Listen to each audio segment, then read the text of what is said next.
Hong Kong SAR chief executive lays down in a policy speech that the roadmap for the region's future on security and infrastructure. A closer look after a few reminders. This is World Insight with me, Tian Wei. Hong Kong SAR chief executive Carrie laid down a roadmap for the region's future in her 2021 policy speech at the Legislative Council's meeting on Wednesday. She said the Hong Kong SAR has got back on the right track under the principle of one country, two systems. For Hong Kong's long-term prosperity and stability, Lam said, each and every Hong Kong resident should have a deeper understanding of one country, two systems to safeguard national security and to take pride in their country and in their Chinese identity while striving hard to bring Hong Kong's unique strengths into full play within national development. Let's take a listen. In contrast to 2 years ago on the same occasion, when the Legislative Council chamber was disrupted and paralyzed by members who were anti-China and even causing chaos in Hong Kong in an attempt to subvert the state power, today I can peacefully stand before you to deliver this policy address, and all LegCo members can solemnly perform their constitutional function to receive the policy address of the Chief Executive. This is a clear manifestation that the Hong Kong SAR has got back on the right track of one country, two systems, and that governance has returned to normal under the protection of the national security law and the principle of patriots administering Hong Kong. For Hong Kong's long-term prosperity and stability, each and every Hong Kong citizen should have a more comprehensive understanding of one country, two systems, safeguard national security with greater loyalty, and take pride in the development of our country and our Chinese identity, while striving hard to bring Hong Kong's unique strengths into full play to better integrate into the overall national development.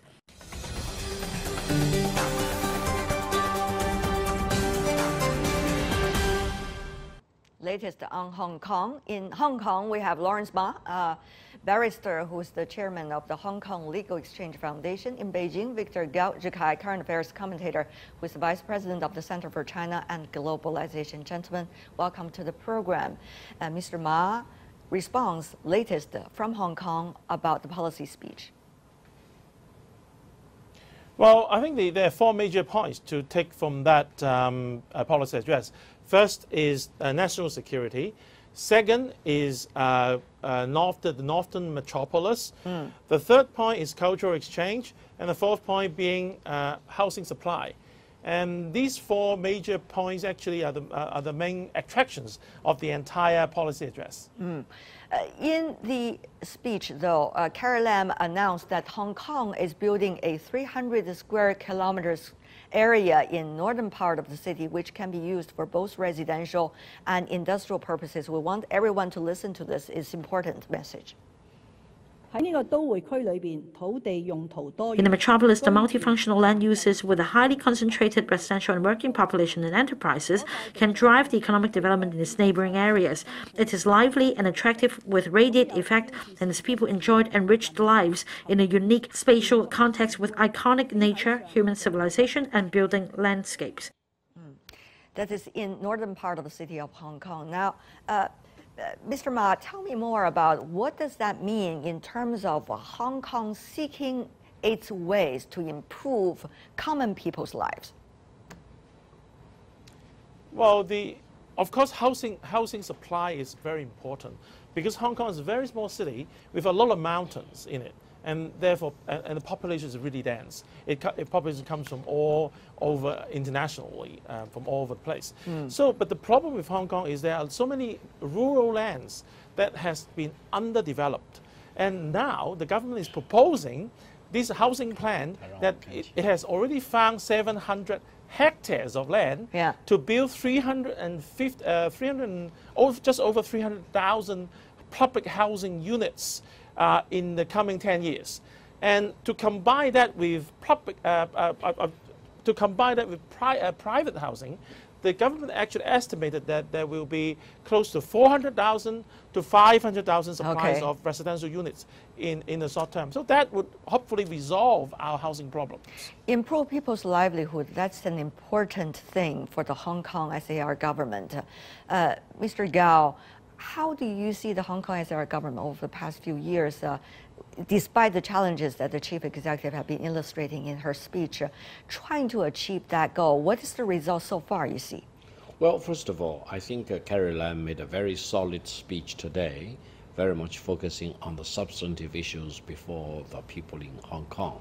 Now, Hong Kong does have lots of problems, especially in the housing condition for quite a number of lower income population in Hong Kong, very crowded, and the living conditions probably cannot be worse compared with any other highly developed cities. So this is a major problem facing the Hong Kong SAR government, and as Carrie Lam emphasized today in her speech, this will be a very important task for the development in the coming few years. And she's really focusing on the new territory, which is the northern part of Hong Kong, next to Shenzhen's SAR.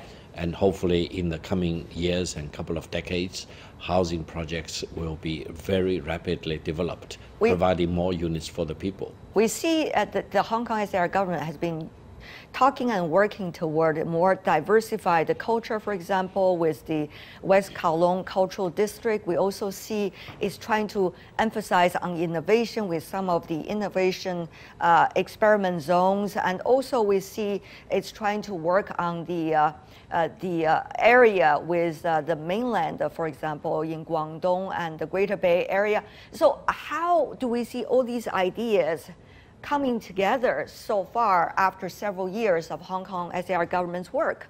Mr. Ma, briefly.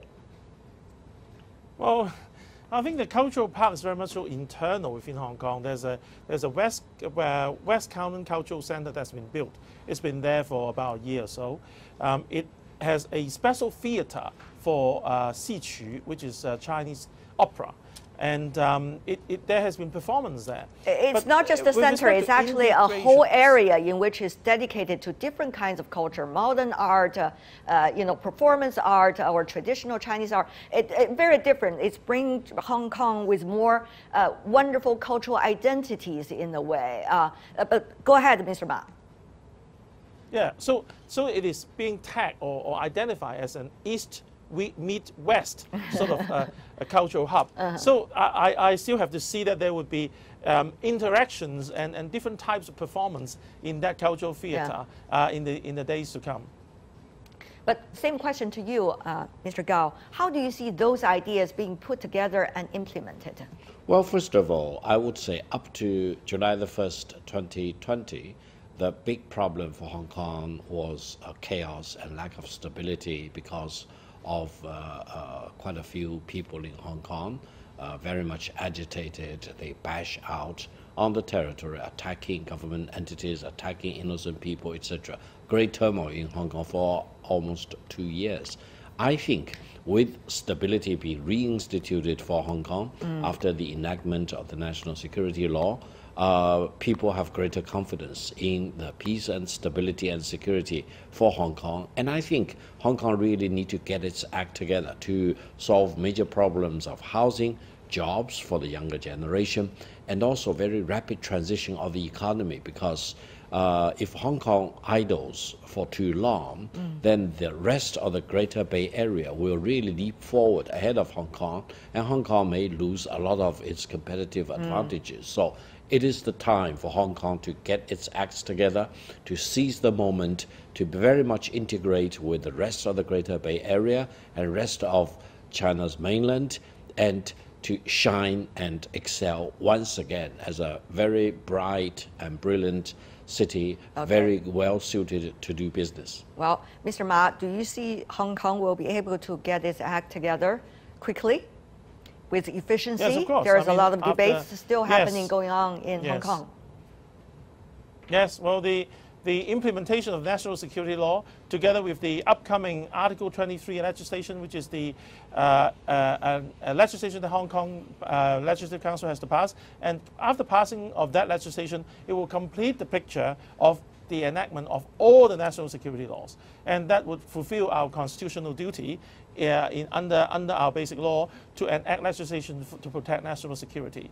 That was the first issue that the policy address dealt with. And of course, you have also just mentioned the development of the northern metropolis, which is very important with respect to the linkage with the Greater Bay Area, and very importantly, with the Shanghai area, which is the extension of a Hong Kong extension of Hong Kong, which will implement Hong Kong's style of management and hopefully some sort of government in there. Lawrence Ma, Victor Yao Zhikai, gentlemen, thank you so much. Thank you. Really appreciate it.